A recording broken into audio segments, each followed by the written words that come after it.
tonight. In Eunice, the city council is choosing to cut the deputy chief position because of budget issues. According to the police chief, his department went over budget by over $60,000 in overtime last year.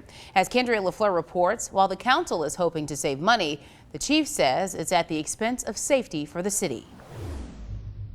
Chief Randy Fontenot says he's gone over his budget. The cap is $75,000, but currently the department has spent about $147,000. A majority of that money comes from overtime and fighting crimes. It costs money to do that, and that's what I'm elected to do, is to protect this city and the people in it.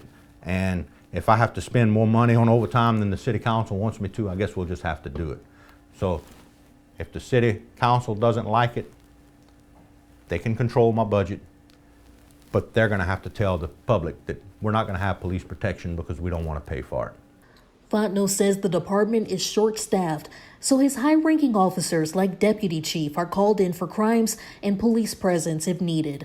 That overtime has exceeded the budget. He says the deputy chief made around $70,000 to $80,000, a majority from overtime. He says the council eliminating the position won't be an easy fix to saving money. They're going to save about $10,000, maybe $15,000 a year. That's not going to put a dent in what they're looking at here at the numbers.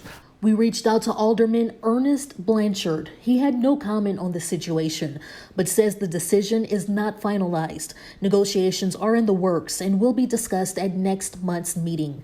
Chief Fontenot says the council will have to repeal or amend the city ordinance that creates the position and work with the Civil Service Board to see if they will allow the position to be cut. In the meantime, he says getting rid of the position won't do any good for the city. While at the same time, that same council is saying, hey, we got so much crime in our neighborhood, we need more police presence. Well, that police presence doesn't get there for free. I have to pay them.